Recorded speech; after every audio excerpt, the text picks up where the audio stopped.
hear when I say, you make it give up the world, but you never love you the way.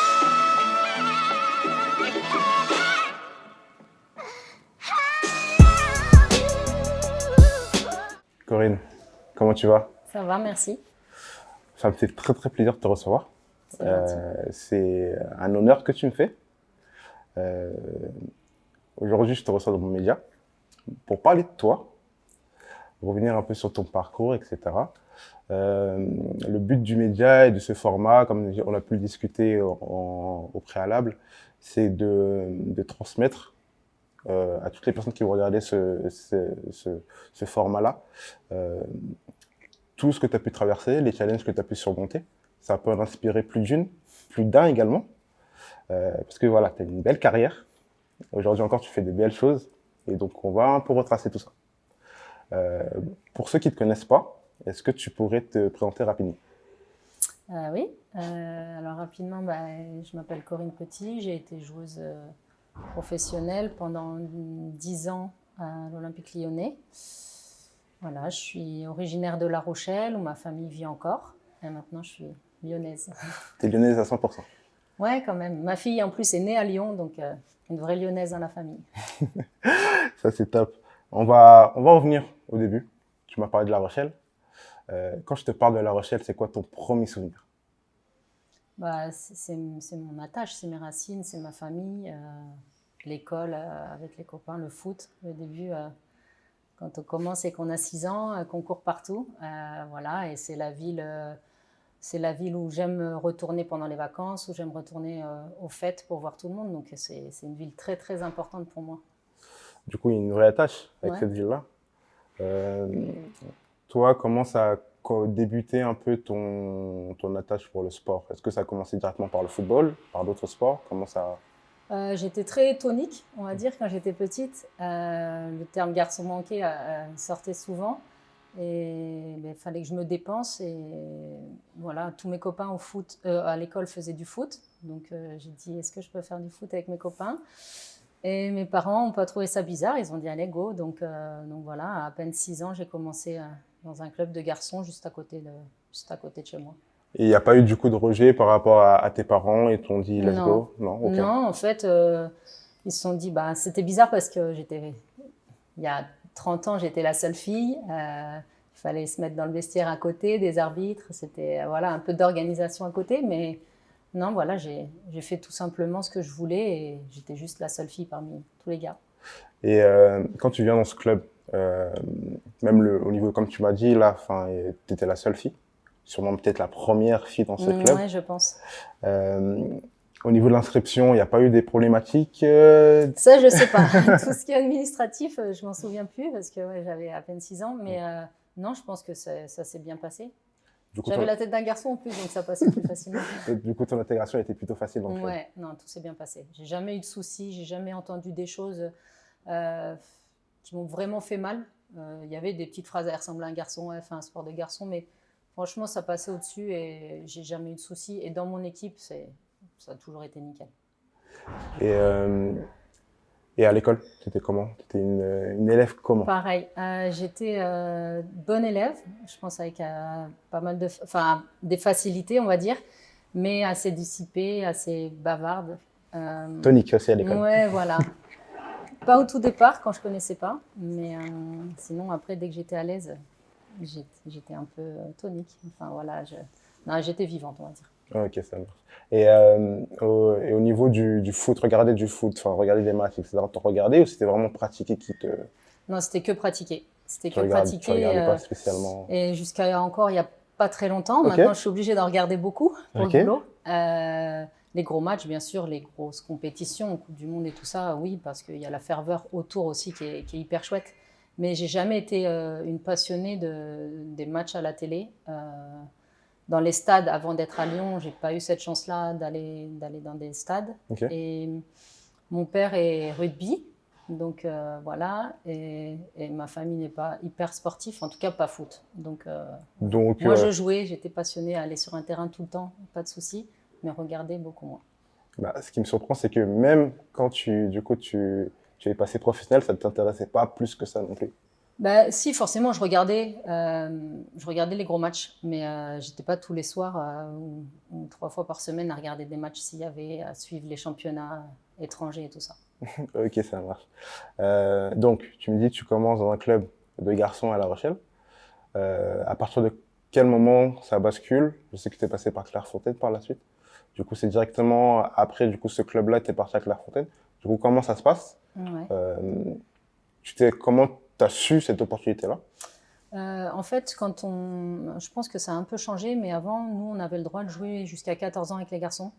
Après c'était fini, en fait. La mixité n'a plus lieu d'être pour les instances. Donc, il fallait que je choisisse. Et donc, il fallait que j'aille jouer soit avec les filles, soit que je change de sport. Et moi, il y avait un club à La Rochelle qui était en 2e division. J'avais pas spécialement envie d'aller jouer avec les filles parce que j'entendais des trucs un peu bizarres. Moi, c'était mes copains aussi, je jouais avec eux et c'était un partage. Il y avait le foot, il y avait le terrain, mais il y avait aussi tout ce qui se passe à côté, l'amitié et la tâche. Et du coup, je me suis dit, bah non, moi, ça me dit pas trop, je vais arrêter.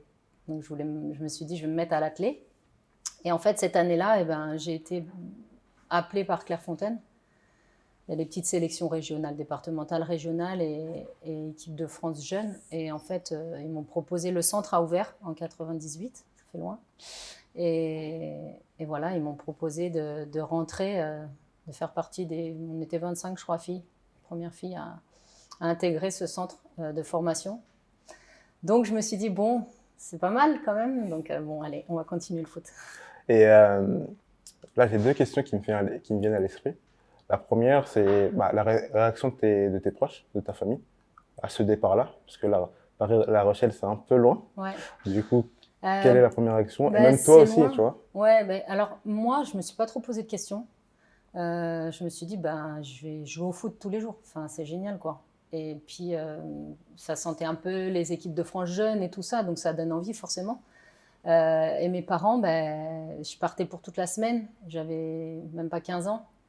Donc, merci à eux de ne pas avoir eu peur et de m'avoir laissé voler comme ça, prendre le train.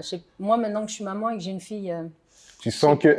je sens que ça m'aurait un peu broyé l'intérieur de la laisser partir tous les dimanches à Paris en train, toute seule comme ça avec sa valise. Mais voilà, ils m'ont permis de vivre de ma passion très jeune et merci pour ça.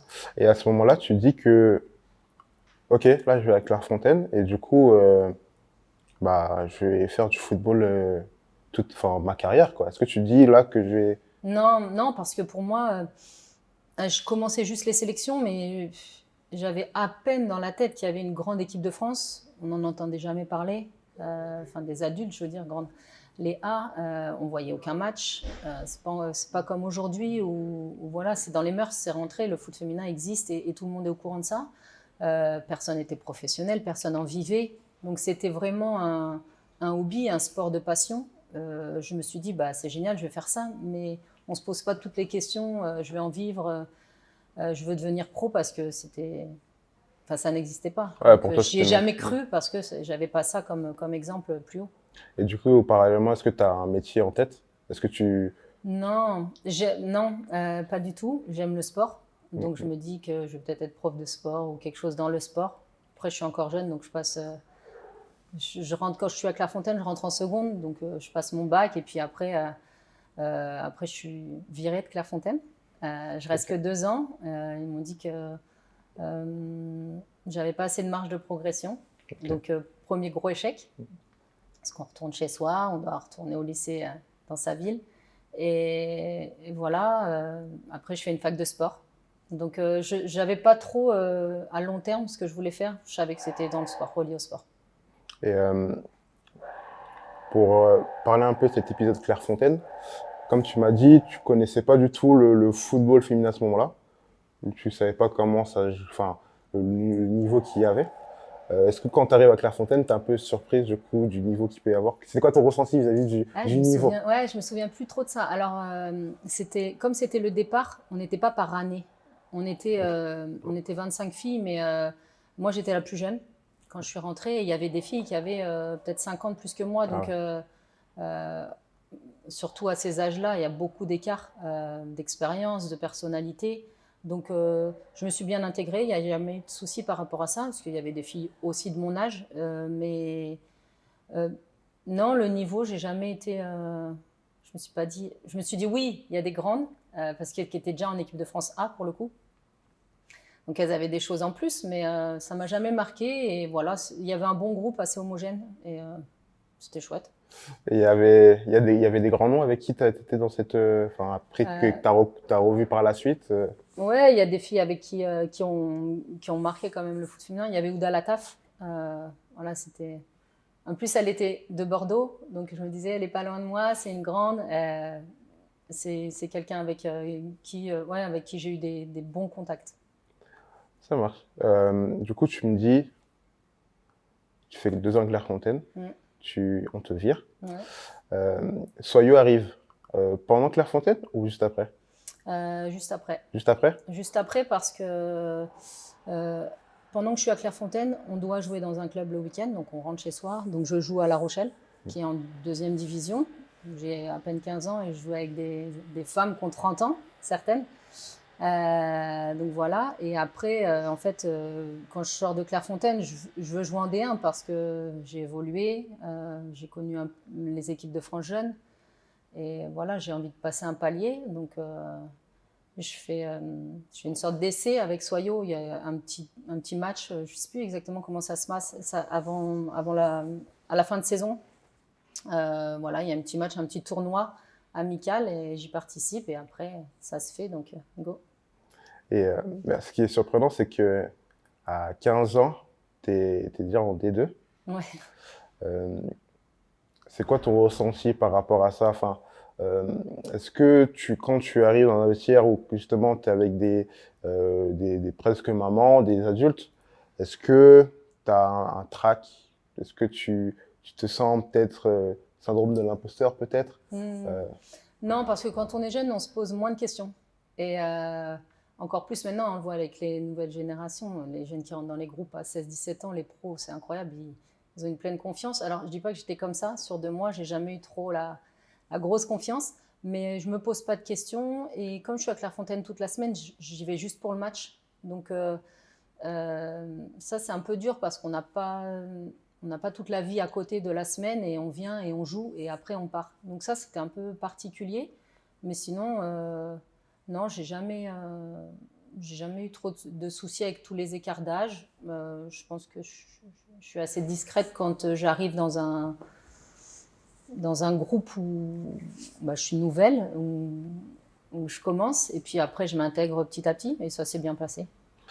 tu parles du fait que tu t'es fait virer à Clairefontaine. Ça a été quoi ton ressenti? Enfin, comment tu as fait pour te relever et après te dire que, ok, ce chapitre-là, il est fermé pour le moment, mais j'ai envie de continuer. Qu'est-ce qui t'a fait te... L'envie de prouver en fait que c'est injuste. Enfin, pour moi, c'était injuste en tout cas sur le moment, que je méritais peut-être d'être gardée et de continuer là-bas. Donc ouais, ça a été une déception la première. Et puis après, juste, non, moi c'est mon truc, j'ai envie de jouer, donc je vais continuer. On va travailler et ça va le faire. Et du coup, ça l'a fait. Ouais. Tu vas à Soyo. Encore un départ. Du coup, tu quittes encore Ouais. La Rochelle. Mais là, je pense que du coup, tu as peut-être une mentalité qui est différente de lors de ton départ à Clairefontaine. Ouais. Du coup, tu arrives à Soyo, à côté d'Angoulême. Comment ça se passe ton intégration? Ça se passe bien. J'ai la fac à côté pour me faire de l'argent parce qu'on gagne pas, on gagne rien. Je suis pionne donc j'ai la fac, je suis pionne dans un collège et à côté j'ai le foot. Voilà, là j'intègre une équipe où on s'entraîne tous les jours ou quasiment. On avait peut-être un repos par semaine et je découvre la D1 et tout se passe bien. Et du coup, est-ce que tu sens aussi un gap de niveau? Enfin, que le niveau, là, l'exigence a augmenté? Tu as connu la D2 et du coup, est-ce que tu sens que voilà, on est en Ouais, D1? dans la D1, dans le championnat, oui. Après, le fait qu'à Clairefontaine, ce soit quand même une sélection, il y avait un certain niveau. Donc, les souvenirs, ils sont plus précis par rapport au niveau, mais non, il y avait des joueuses aussi, il y avait des très bonnes joueuses à Soyo, même si ça a été toujours un club, là ils ont un peu plus de mal, ils sont dans le bas de tableau, mais on a- nous, quand je jouais, on était un club de mi-tableau et qui parfois faisait des coups. En Coupe de France, on allait assez loin. Et il y avait un bon groupe avec certaines internationales. Donc le niveau était bon et je pense progresser petit à petit dans la logique avec l'âge. Et est-ce que tu te souviens, là je vais un peu remonter dans tes souvenirs, est-ce que tu te souviens de ton premier match en Non. D1? Non, je m'en souviens pas. Ah si, je m'en souviens. Si, je m'en souviens. Je crois que c'était Montpellier. Ok. C'était le premier ou le deuxième Montpellier. Et Montpellier, c'était une très grosse équipe en ce temps-là. Et en fait, il y a une de nos joueuses, très bonne joueuse, qui prend un carton rouge au bout de, je sais pas, 15-20 minutes. Et du coup, on joue à 10 et on gagne ce match. Et en fait, c'était incroyable parce que c'était contre une grosse équipe, on était 10 et voilà. Donc j'ai ce gros souvenir au départ. Je suis pas sûre complètement que ce soit le premier. Premier ou deuxième, on va dire. Ça marche. Et je t'ai pas posé cette question. Je sais que tu as beaucoup changé de poste. Mm. Tu as commencé attaquante, numéro 10. Ouais, Et jusqu'à, soyez au moins, tu es en T6. ouais. Pourquoi? C'est déjà pourquoi attaquante? Et après, pourquoi petit à petit? On recule souvent, non? Tout le monde dit ça. C'est vrai. Je sais pas, attaquante parce que moi je voulais jouer. Peut-être que les coachs ont senti que j'avais le sens du but ou les courses qu'il fallait. Quand on est petit, c'est plus les coachs qui choisissent. Tout le monde a envie d'être attaquant quand on est petit. Donc, peut-être comme j'étais la fille, ils m'ont dit allez, celle-là, on va lui faire plaisir. Je sais pas vraiment par rapport à mes qualités, mais c'est vrai qu'après, petit à petit, je suis redescendue. J'aimais beaucoup être milieu de terrain numéro 6. Parce que j'aime défendre et apporter à l'équipe. Et après, je pouvais aussi y aller quand il y avait des besoins. Et puis à Lyon, après, quand j'arrive, je joue un peu 6, mais il y a vite des blessures sur les postes défensifs, des départs. Et après, j'étais celle dans le groupe qui était peut-être avec le plus de qualité défensive. Donc voilà, je suis passée arrière droit. Et puis après, ouais, franchement, j'ai beaucoup aimé aussi ce poste-là. Et c'est là où je fais la fin de ma carrière est la plus grosse partie. Tout le monde descend avec l'âge, il paraît. Donc, j'ai fait comme tout le monde. Tu as fait comme tout le monde. Mais après, Bah, c'est vrai il y en que a beaucoup. Enfin, généralement, ils descendent, mais dans les postes axiales. Tu vois, c'est vrai. c'est rare parce que finalement, latéral, c'est un poste assez voilà, cardio quand même. Ouais. Ouais, mais je sais pas. Il y avait des besoins à ce poste-là. Donc, pour l'équipe, j'ai essayé d'apprendre ce poste-là. Et voilà, il m'a convenu, on ne sait plus, le poste et moi. Donc, voilà, ça a matché. Top. Donc, tu as évoqué l'Olympique Lyonnais. Comment vient ce premier contact avec Lyon? Donc je suis à Soyaux. J'ai envie de plus, forcément, parce que ça faisait 7 ans là-bas. J'avais atteint l'équipe de France A. Et voilà, je voyais les autres équipes qui jouaient un peu l'Europe, qui jouaient le haut de tableau, donc ça donne envie. J'ai été contactée par Montpellier aussi. Donc j'avais été visiter, même avec mon père, un appartement là-bas. Donc ça allait se faire. Et dans la semaine d'après, il y a Lyon qui m'appelle, qui me dit on aimerait bien que tu viennes. Pourtant, on venait de jouer à Lyon avec Soyaux et on en avait pris 6. Donc, bon. Il m'a dit t'as joué ce week-end? Je dis oui. Donc, un peu gênée quand même. Mais on aimerait bien que tu viennes. Je dis bon, allez. Ça se refuse pas. C'était l'équipe qui montait, voilà, qui jouait la Coupe d'Europe, qui venait d'être championne, je pense, 1 ou 2 ans d'affilée. Et, voilà, j'étais la plus heureuse à ce moment-là. Et du coup, tu l'as dit, tu as fait 7 ans à Soyaux. Est-ce qu'à un moment donné, tu commençais aussi à avoir un vrai contrat, à toucher un vrai salaire à Soyaux? Rien du tout. Ok. Rien du tout. Les primes, c'était minime. Franchement, je ne gagne pas du tout ma vie avec le foot.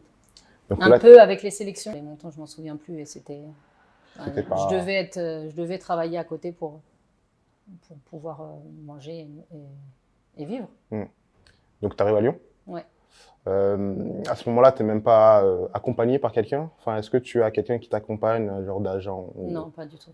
Vraiment, tu y vas toute seule? Avec les parents qui viennent pour le premier rendez-vous. Du coup, ça se fait. Tu signes. Est-ce que là, enfin, tu te dis, tu peux vivre du... Ouais, ça y est. Là, ça y est? Ça y est. Alors, les contrats pro n'existaient pas. Donc, en fait, ma première année à Lyon, je travaille à côté à la fondation. Donc le matin, on avait chacune un poste qui était nommé sur la feuille de paye, mais on n'avait pas le droit d'être joueuse de football. Ok. Donc les contrats arrivent 1 an après. Mais je vis du foot. Donc, encore une nouvelle ville. Mm. Comment se passe l'installation à Lyon? Est-ce que tout se passe bien dans cette ville quand tu arrives? Oui, tout se passe bien. On est 2-3 nouvelles joueuses la même année que moi. Lotta Schelin et Lara Dickenman, des étrangères, mais avec qui, du coup, je suis à l'hôtel parce qu'au départ, le temps de trouver un appartement, on est ensemble à l'hôtel et tout se passe bien. Je découvre des filles que j'ai côtoyées un peu en sélection, des nouvelles parce qu'il y a aussi beaucoup d'étrangères. Et voilà, là, c'est le vrai haut niveau. Et on est juste heureux d'être là et de profiter. Et en termes d'infrastructure, est-ce que tu sens du coup là que tu passes à un autre niveau? Ouais, on Quand passe à t'arrives. un autre niveau parce qu'on a les équipements, on a tout comme un vrai club, comme un joueur professionnel. Donc ça continue et ouais, c'est dans l'évolution. Et c'est vrai que là, je te dis ça avec un aspect plutôt extérieur qui observe de loin. On ressent que le président Aulas, vis-à-vis de ce qu'il a initié avec l'équipe féminine, il a vraiment mis de l'investissement qu'il fallait au niveau du club. Est-ce que toi aussi, tu ressentais que finalement, il n'y avait pas forcément d'écart entre vous, votre équipe, et également l'équipe des garçons? Est-ce que tu sentais que... Alors tout au départ, si, on est vraiment loin. Là, aujourd'hui, non. Mais par contre, dans son investissement, que ce soit par le financier petit à petit, ça a été constant. Et par le cœur, je pense que c'était pas un coup comme ça en fait. Il voulait pas montrer quelque chose. Il est vraiment attaché à cette équipe féminine et dès le début, c'était son bijou qu'il a fait monter en fait et il a réussi. Donc oui, par contre, on a toujours ressenti ça, qu'on existait vraiment et qu'on n'était pas là et qu'on dérangeait en fait à l'intérieur du club. Ça, c'est top. Du coup, avec Lyon, tu as de belles années. Mm. Tu découvres aussi la Ligue des Champions. Est-ce que tu te souviens de ton premier match de Ligue des Champions? Ouais, je m'en souviens. C'était à Gerland. Et ouais, c'est une nouvelle compète. Alors, on n'a pas la musique quand on rentre. Pardon. On n'a pas la musique quand on rentre sur le terrain, donc il n'y a pas ce petit truc en plus, mais on sait que c'est la Ligue des Champions. On joue sur le grand stade de Gerland. Voilà, c'est plein de belles choses qu'on n'a jamais. Enfin, moi, j'avais jamais rêvé de jouer la Champions League, mais voilà, c'est là et c'est cool. En plus, Lyon n'est pas une équipe figurante. Mm. Elle joue voilà, clairement le titre, puisqu'en plus, tu l'as remporté en plus avec Lyon. Euh, Vis-à-vis de ta vision un peu du football un peu européen, est-ce que tu as ressenti que là, jouer avec des équipes étrangères, même si tu l'as connu sur la sélection, j'imagine, est-ce que tu as senti voilà, que le niveau augmentait d'année en année, que voilà, il y avait plus de compétitivité et déjà aussi vis-à-vis de quel club, toi, tu sortes, enfin, quel club, du coup, quel pays, tu sentais que voilà, on devait vraiment s'accrocher? L'Allemagne, ça a toujours été le club, fallait lutter. Sur le terrain, c'était des monstres. Je parle en Champions League. Dans la tête, c'était des monstres. Et voilà, ça a toujours été celle contre qui on est tombé. Et c'était le pays à battre, quoi. Mais oui, sinon, on voit l'évolution, on voit que tout le monde va dans le même sens et que le foot féminin évolue dans le bon sens, justement. C'est top. Et une petite question parallèle, c'est vrai que ça, je pense qu'on ne te la pose pas souvent. Toi, en tant que femme, est-ce que tu te sens épanouie dans... Parce que là, tu vois, tu as enchaîné, on va dire, tu as enchaîné les expériences, toujours en montant de gamme. Et du coup, toi, en tant que femme, est-ce que tu te sentais épanouie dans ce que tu faisais au day-to-day, ta relation aussi sociale, enfin, tes amis autour de toi, etc. Est-ce que tu te sentais, voilà, pleinement dans cette société? Ouais, et moi je me sentais bien, j'étais épanouie au quotidien, à vivre de sa passion. Je pense que tout le monde n'a pas la chance de faire ça, de se lever le matin et d'y aller avec le sourire, donc sauf quand on court, mais sinon ça va. Voilà, ma famille, même si on est loin, venait me voir, je rentrais aux fêtes. Mes amis aussi, j'ai toujours gardé contact avec les personnes importantes et qui m'ont soutenue dans les moments un peu plus difficiles. Et quand tout allait bien, voilà, et partager ces bons moments avec moi. Donc, ouais, j'étais épanouie socialement en tant que femme. Justement, tu as parlé de moments difficiles. Euh, on n'est pas là pour aussi te baisser le moral, mais quel a été le moment le plus dur, toi, chez toi, à Lola, enfin, quand tu étais à Lyon? Quel a été le moment le plus compliqué? Et surtout, comment aussi tu as pu passer outre ce moment? Le plus dur le plus dur dans ma carrière, ça a été l'arrêt de l'équipe de France. Parce que ça fait mal, parce qu'on se dit que si ça s'arrête après, c'est dur d'y retourner et que ça va, une sorte de cercle vicieux va se mettre en place. Donc ça, enfin, mentalement, ça a été très dur. À Lyon, je me suis fait les croisés. Alors, c'était au début, j'avais fait 2 saisons, c'était au départ de ma 3e saison. Donc, en plus, il y avait un nouveau coach qui venait d'arriver. Donc, envie de prouver avec lui, envie de continuer à grandir. On venait de perdre une finale de Champions League et il y avait une Coupe du Monde qui arrivait. Donc, c'était un moment dur, mais auquel on se ferme et on se met dans le travail et on se dit, bon, sur le coup, il y a la première semaine, on pleure. Il y a l'opération et puis après, voilà, il y a des moments difficiles parce qu'on est hors du groupe, on voit les autres jouer et nous, on passe des heures au club, mais juste pour plier la jambe et pas être sur le terrain. Donc c'est difficile, mais après, voilà, on sait que logiquement, ça va aller. Après, c'est une demi-année difficile. Et tu as eu, enfin, le club t'a bien soutenu dans cette période, même le coach, est-ce que tu as dit nouveau coach, est-ce que il t'a quand même rassuré sur ta place Ouais, en général, on est un groupe en fait, donc tout le monde est bienveillant et tout le monde a envie que les filles soient libres et soient aptes à jouer individuellement, bonnes pour le groupe. Donc ouais, je sentais que je faisais quand même partie de cette équipe. C'est juste qu'on est à côté et qu'on court pas. Donc c'est difficile à certains moments, mais j'ai toujours fait partie du groupe et voilà, dans la tête, ça a été par rapport à ça. Lyon, grosse période, beaucoup de trophées. Mmh. Si je compte bien, 10 championnats, 5 Ligues des Champions. Mmh. Si tu devais choisir un match et un trophée pendant toute cette période-là, tu choisirais Je choisirais la finale à Munich où on gagne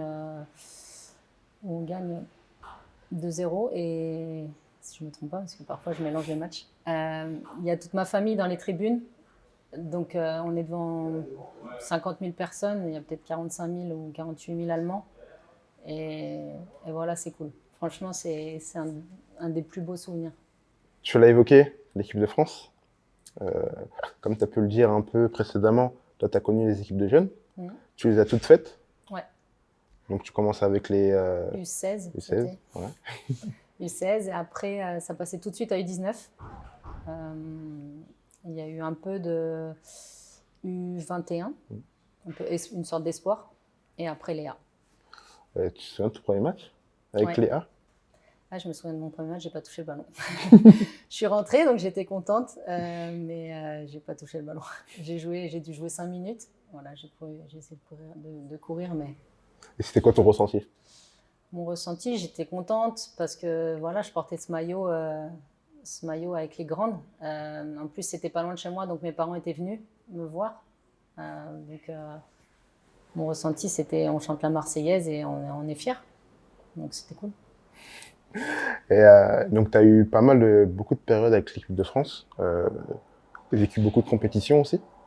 Quelle a été la joueuse qui t'a le plus...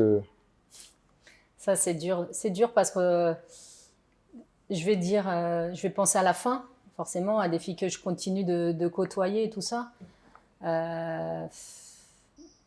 Wendy Renard, c'est exceptionnel ce qu'elle fait, mais c'est plus sur l'ensemble de sa carrière, son professionnalisme, parce que quand je suis arrivée à Lyon, c'est une toute jeune, donc au départ, c'est pas elle qui me marque.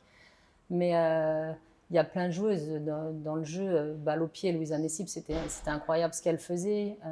Camilla Billy, pour moi, ça a été une des meilleures Françaises de sa génération. Des filles passionnées, des filles qui sont devenues des amies, donc forcément qui me marquent un peu plus aussi. Mais c'est dur de définir une joueuse. Une joueuse. C'est trop dur. C'est trop dur. Ça marche. Du coup, l'équipe de France, pas mal de compétitions, comme j'ai pu le dire. Malheureusement, t'as pas de trophée avec Pas l'équipe de de France. trophée. Qu'est-ce que tu penses qui vous manquait pour justement aller un peu plus loin, quoi? Je sais pas. Je sais pas. On s'est toujours posé la question et ça se pose encore. Franchement, on avait une super génération. On avait un groupe, je pense, qui était complet avec des qualités. Il y avait de tout. Il y avait des filles qui jouaient au ballon. Il y avait des filles qui couraient, des filles hargneuses, des filles rapides. Il y avait de la qualité. Dans le jeu, il y avait de la qualité. À Lyon, on réussissait à faire des choses. Et on avait beaucoup de Françaises dans cette équipe lyonnaise. Et en sélection, on tombait juste avant la dernière marche. Donc, c'était très frustrant, mais on n'a pas trop les réponses. Sinon, ce serait facile. Est-ce que c'est dans la tête que ça s'est joué sur certains moments? Il y a eu une part de chance aussi, parce qu'on a perdu des choses au penalty. Voilà, la dernière marche, on n'a pas réussi à la passer. Et c'est vrai que c'est frustrant parce quand on sait ce que c'est d'aller soulever une coupe, bah, c'est dur de ne pas y arriver. Justement, tu parles de soulever des coupes et ça, c'est vrai que fallait que je te la pose comme question. On dit souvent que le plus dur, c'est pas forcément d'arriver à la première place, mais c'est d'y rester. Tu as remporté beaucoup de trophées avec Lyon. Qu'est-ce qui, vous en tant que groupe, à ton avis, qu'est-ce qui vous faisait toujours repartir comme si vous recommencez un peu à zéro, tu vois? Bah justement parce qu'on savait ce que c'était, la joie que c'était d'aller chercher cette coupe. Et on a vécu aussi des finales perdues où on se retourne, il y a les confettis d'un côté, les autres qui lèvent la coupe, c'est horrible en fait. Et du coup, il y a forcément la qualité des joueuses qui fait qu'on y arrive. Sinon, avec n'importe qui, il n'y a pas que dans la tête que ça se joue. Mais voilà, on voulait travailler individuellement pour que notre groupe soit fort et continuer à aller tout démolir. Donc, on était toutes dans une dynamique de continuer et de rester en haut, justement. Un peu on va dire, vous étiez un peu drogué à cette joie qui Ouais, je pense. Faut qu'on la garde, cette coupe. Elle est à nous et il faut qu'on y retourne, même si parfois on a loupé. Mais voilà, on voulait la garder. Du coup, pour revenir un peu au chapitre de l'équipe de France, tu as dit, voilà, il y a eu quand même des belles équipes que vous avez affrontées. Si tu devais retenir 3 nations devant lesquelles, voilà, à chaque fois, c'était compliqué de les jouer, tu choisirais à quelle nation? Je dirais États-Unis et Allemagne. États-Unis, Allemagne. Parce que c'est celle contre qui c'était vraiment dur. C'était même avant le match, dans la tête, on se disait ça va être dur en fait. Donc on partait pas défaitiste, loin de là, parce que sinon il ne faut pas y aller. Mais ouais, on savait que c'était des grosses nations, et dans les têtes et physiquement, et puis qui gagnaient des choses, justement, qui arrivaient à avoir ce truc que il nous manquait. Voilà. Et après, il y a le Japon aussi qui nous a volé, non, hein, parce que elles l'ont gagné, mais voilà, qui nous a fait peut-être louper un trophée, ce match important. Je dirais sinon États-Unis et Allemagne surtout. Okay. Donc, tu as ta carrière avec l'équipe de France, voilà, avec les hauts et les bas, malheureusement. Si tu, un peu, on va dire, autocritique également, si tu devais dire qu'au niveau infrastructure, est-ce que vous étiez accompagné comme vous devez l'être, à ton avis? Est-ce que c'était le cas? Est-ce que tu as ressenti quand même des éléments qui te disaient que chez moi à Lyon, c'était pas comme ça? Est-ce que tu as des sortes de conseils aujourd'hui que tu pourrais dire à cette équipe-là pour justement s'améliorer et aller un peu de l'avant? Aux joueuses ou la structure? Ouais, la structure plutôt. Ouais. Non, au départ, on ne fait pas attention à tous les petits détails. C'est au fur et à mesure des joueuses qui arrivent à donner leur avis sur l'équipe de France. Faut y être, faut être installé, il faut mériter ça. Après, des filles qui ont vécu tout ce qu'elles ont vécu ont le droit d'avoir des avis et donner leurs pensées, leurs sentiments, justement pour faire évoluer les choses. Donc c'est dans le bon sens. Moi, je sentais qu'on était intégrés à cette fédé et que quand il y avait des grands événements, il se passait des choses, que les stades, la médiatisation arrivait, on passait à la télé pour les gros matchs, enfin pour les matchs, et que voilà, il y avait un peu plus de monde dans les stades à chaque fois. Après, après c'est difficile de juger complètement, mais non. Après, ça fait presque 10, non, peut-être pas 10 ans, mais 8 ans que j'ai arrêté la sélection. Donc, il s'en est passé des choses aussi et on attend toujours plus. Donc, forcément, c'est là où parfois on est déçu. Mais l'évolution, je pense que depuis 2010, elle a été quand même assez constante. Après, comment expliquer que nous, en France, on n'arrive pas à remplir un stade? Ça, j'ai pas la réponse, malheureusement. Quand on voit que Lyon a tout fait pour gagner, parfois on dit faut des titres. À Lyon, je pense qu'on a fait ce qu'il fallait. Et c'est pas pour autant qu'on remplit un stade à 60 000, alors qu'en Espagne, elles le font. Donc, j'ai pas toutes les réponses. Malheureusement, il y a aussi la tête des Français qui fait que faut venir au stade, les gars. Ça marche. Toi, t'as jamais eu d'opportunité de jouer à l'étranger? Enfin, même d'opportunité, même toi aussi l'envie de jouer à l'étranger? Si, j'ai eu l'opportunité sur la fin de ma carrière de partir. Et en fait, la question, elle s'est posée parce qu'il y a la vie privée à côté aussi. Et j'avais eu une belle carrière, je pense. Et en fait, si je partais seule parce que la personne avec qui je suis ne pouvait pas m'accompagner. Du coup, je ne savais pas quoi faire. Et voilà, je suis restée. C'était où? Enfin, c'était dans quel C'était au pays? Bayern. Ok. Plus J'ai gros eu des club en plus. contacts. Ouais, c'était chouette, ça aurait été chouette. Après, j'avais d'autres contacts aussi en France, mais ouais, je me suis dit, bah, je suis là et je vais rester ici. Après, à Lyon, on est bien. On est dans la meilleure équipe d'Europe, donc c'était pas comme si je restais au bagne. Donc là, on arrive à peu près, si on tient la chronologie, quasiment à la fin de ta carrière. Euh, Quand est-ce que tu ressens que j'arrive là, à la fin, quoi? Bah, quand on commence à moins jouer et qu'on voit que les autres, ouais, dans le groupe. Alors, je me suis toujours sentie bien parce que je pense que même si j'étais plus un cadre sur le terrain, dans le groupe, j'étais importante. Donc, j'ai jamais eu ce truc de se sentir complètement à l'écart. Mais ouais, quand on commence à moins jouer, et après, c'est les dirigeants aussi qui nous font comprendre ça va être difficile pour continuer. Donc voilà, on sent que c'est la fin. On le dit souvent, je ne sais pas si tu l'as ressenti, que pour les sportifs, lorsqu'ils arrêtaient leur carrière, c'était comme une première mort. Ouais, Est-ce que tu l'as ressenti également? ouais, c'est dur. Franchement, c'est dur. J'irai peut-être pas jusqu'à ce mot-là, mais c'est une épreuve. C'est en fait arrêter quelque chose avec tous les bons côtés, et on sait que surtout on n'y retournera pas en fait, parce qu'il y a parfois des choses dans la vie où on se dit bah, là ça s'arrête, mais ça va peut-être se refaire, ou on quitte une ville, on va peut-être revenir. Mais là en fait quand ça s'arrête, on sait que on va pas dans 10 ans rejouer un match pro. Donc ouais, franchement c'est dur, on voit les autres continuer à jouer, à gagner des choses, et même si on est contente pour elles parce que c'est devenu des amis, ben, on se dit c'était cool quand nous on était dans ce groupe-là. Donc après, il faut avoir d'autres objectifs personnels, être bien entouré. Et si on est heureux dans sa vie, je pense que ça aide pas mal. Donc ça va, Ça, ça c'est m'a top. aidé. Du coup, la transition se fait comment? T'arrêtes? Ouais. Est-ce que tu te prends un petit temps pour toi, de quelques temps, ou directement Euh, t'enchaînes et tu... non, je me prends pas de temps parce que je pense qu'il faut justement s'occuper la tête. Sinon, si on fait rien, c'est là où on réfléchit trop. Donc, on était 3, moi, l'année où j'ai arrêté, à arrêter. Et c'est vrai que quand je dis que le président Aulas montre son importance pour nous, les filles, c'est que là, c'en est l'exemple. Il nous a proposé, il nous a demandé ce qu'on voulait faire et si on voulait intégrer le club dans nos branches respectives qui nous intéressaient. Donc, j'ai intégré l'événementiel de l'OL. Donc, ouais, j'ai tout de suite enchaîné avec quelque chose d'autre. Pourquoi l'événementiel?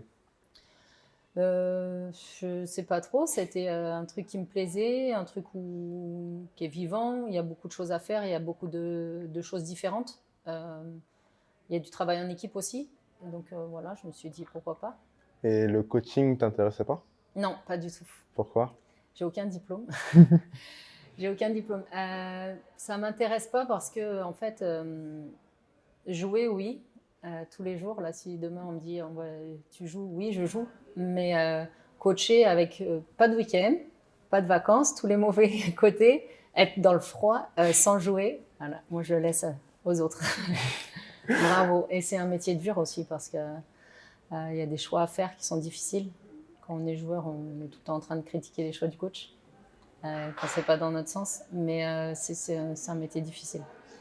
Du coup, avec les joueuses avec lesquelles tu as joué avec l'Olympique Lyonnais et qui ont arrêté, est-ce qu'il y en a qui aujourd'hui sont du coup coach? Est-ce qu'il y en a qui te disent naturellement ça devait le faire en fait? Ouais. Bah, Camille Billy, elle a arrêté la même année que moi et c'était sûr en fait qu'elle allait être coach et alors elle a passé en plus ses diplômes pendant sa carrière. Et voilà, c'était sûr.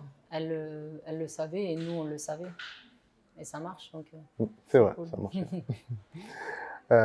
Donc, événementiel à Lyon, combien de temps tu le fais? Je le fais 2 ans. Après, je suis enceinte, donc j'arrête. Et en plus, il y a le Covid qui bloque tout. Donc voilà, je fais ça 2 ans et puis après, j'ai ma petite.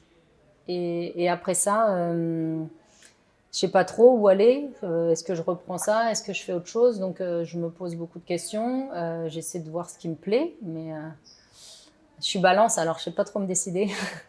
Je me lance dans une formation dans la photo parce que ça m'a toujours attirée. J'aime ce qui est créatif et j'aime les choses où on bouge, où c'est assez divers. Donc voilà, je fais une formation là-dedans et une petite formation. Et puis après, il y a Amazon Prime qui m'appelle. C'est eux qui C'était t'appellent. pas prévu.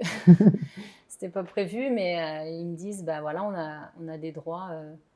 On a des droits pour 4 ans et on aimerait bien que tu sois consultante. Donc, c'est chouette parce que c'était une belle proposition qui fait peur parce que j'ai jamais pensé travailler dans le foot masculin. Mais voilà, je pouvais pas passer à côté, donc je me suis lancée. Est-ce que tu sais pourquoi ils t'ont appelé justement? Enfin, c'était quoi En leur... fait, le directeur des programmes qui a intégré Amazon Prime a travaillé à Canal+ auparavant et j'avais fait quelques piges avec eux pour des compétitions et du coup, ça avait bien matché et voilà, il m'a contacté. Donc, tu arrives en tant que consultante, quoi. Je Ouais. pense que c'est la plupart des personnes qui vont regarder te connaissent aussi en tant que consultante chez Prime Video. Est-ce que tu te souviens encore de ton premier match? Ouais, ça je m'en souviens. C'était OL Brest ici, en plus au Groupama. Donc heureusement, je pense, je connaissais les lieux, donc j'étais dans un environnement pas nouveau. Je voyais des têtes que je connaissais partout, donc ça m'a aidé. Mais là, je faisais Lyon, donc je connaissais par cœur l'équipe, ça c'était cool. Mais Brest, je connaissais pas grand monde, donc du moment où j'ai su que je faisais ce match-là, pour le coup, j'ai jamais regardé autant de matchs, je pense, à la télé. Et voilà, j'ai essayé d'être opérationnelle pour débuter. Et ça va, ton intégration s'est bien passée pour ce Ouais. match? Franchement, tous les gens autour, tous les gens que je côtoie à l'intérieur de ce métier-là sont tous bienveillants et ils sont tous hyper agréables. Donc ça aide. Qu'est-ce que ça fait de commenter un match? Justement, d'être la personne qui a un peu une vision de 360 du match et qui le commente. Au début, ça fait bizarre. On ne sait pas trop si on doit beaucoup parler, si on doit juste intervenir à certains moments, parce qu'autour de nous, on a des journalistes qui font ça depuis 10-20 ans. Donc voilà, eux, c'est des pros. Donc au départ, voilà, on y va à tâtons, on essaie de dire là où on est sûr, mais ce qu'on est sûr, et puis petit à petit, on évolue. Là, ça fait 1 an et demi maintenant, donc je me sens bien, je suis à l'aise. Mais c'est vrai que les premiers matchs, c'est particulier. Et là, tu te vois à long terme, justement, dans ce corps de métier? Ouais, j'aime bien, j'aime ce que je fais. Je découvre encore, enfin, je continue à apprendre, mais j'aime ce que je fais. Donc c'est bien, c'est important, je pense. Je pense que c'est important. Tu l'as évoqué, tu es tombée enceinte, du coup, après ta période dans l'événementiel à Lyon. Est-ce que, justement, le fait d'avoir une grossesse, c'est des choses que vous évoquez entre les joueuses, entre vous, pendant ta carrière? Est-ce que c'est des sujets même évoqués, pas forcément entre joueuses, mais aussi avec le staff, etc. Est-ce que c'est des sujets qui revenaient ou pas du tout? Avec le staff, non.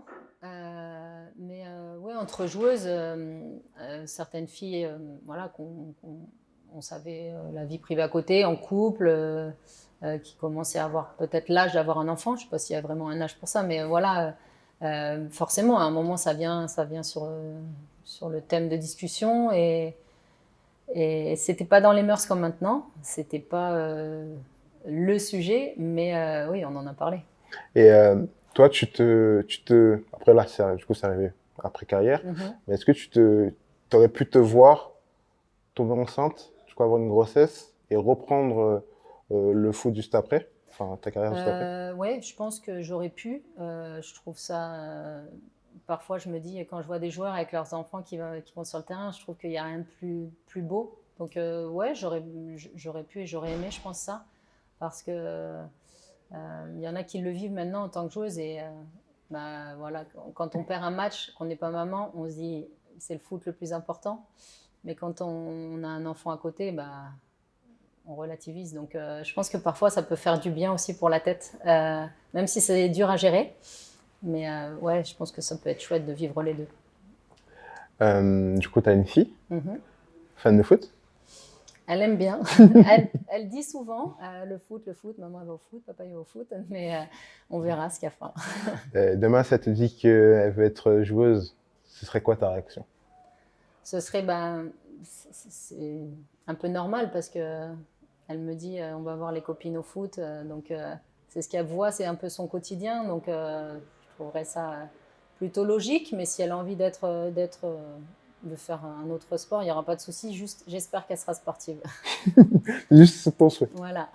Après, elle choisit, mais j'aimerais bien qu'elle fasse du sport. Et un sport co, je trouve ça chouette parce que ça donne des valeurs de collectif importantes pour moi.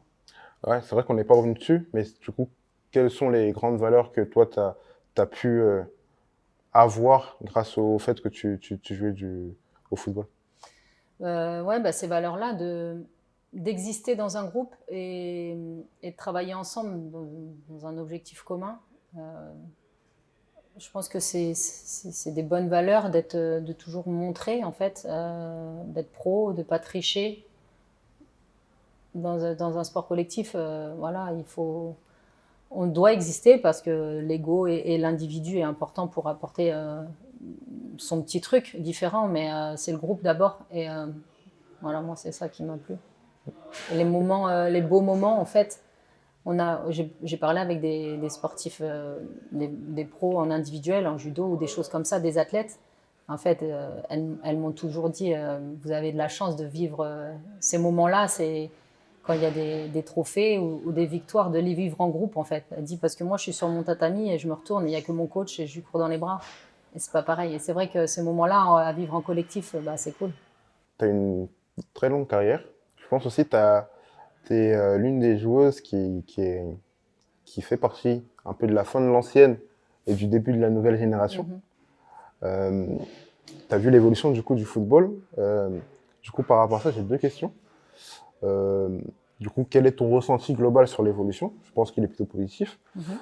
Mais du coup, pour un peu challenger cette question-là, qu'est-ce que tu penses qui manque aujourd'hui pour qu'on passe encore un cap d'un point de vue global sur le football mondial et plus aussi particulièrement d'un point de vue focus français, sur le football français?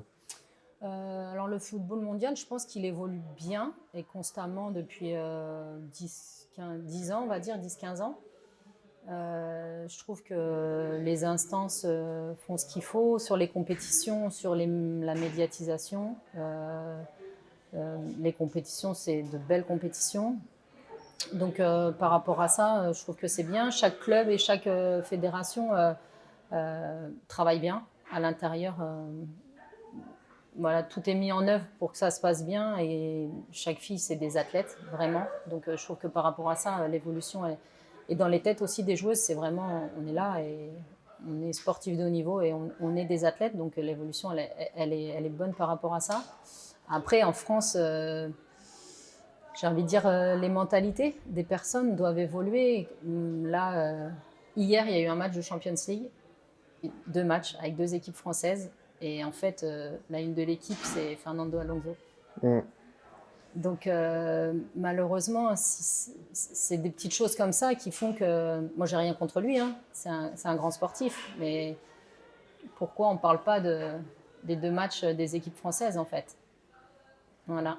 C'est dans les mentalités, c'est dans les médias. Même si c'est bien, je ne veux pas dire que tout est à jeter, loin de là, mais il faut continuer à un peu plus montrer les filles. Pas que le foot féminin. Le foot féminin, c'est bien, mais. Globalement, Je ne suis pas féministe, mais allez, on y va. Quand il y a matière, en fait, s'il n'y a rien à parler, je comprends. Mais là, quand il y a il se matière. passe des grosses choses, ben voilà. Top. Je pense qu'on a eu un très très bon échange. En tout cas, de ma part, il était c'était très très cool. On a parlé de beaucoup de sujets. On a évoqué beaucoup de sujets. Pour une personne qui regarde cette vidéo, si tu devais retenir quelque chose, enfin un message à transmettre, ça serait quoi? Venez me découvrir, ça peut être un point de vue différent du foot et des à côté, de la vie. Top. En tout cas, merci beaucoup Corinne. De rien. On va te retrouver dans tous les cas sur les chaînes de Prime. Peut-être aussi, pourquoi pas, te voir aussi commenter des matchs de football féminin dans l'avenir. En tout cas, merci beaucoup. Et pour toutes les personnes qui regardent cette vidéo, n'hésitez pas à suivre Corinne sur ses réseaux, à vous abonner à la page et à liker également cette vidéo et à la partager si vous avez aimé. Merci Corinne pour cette chance.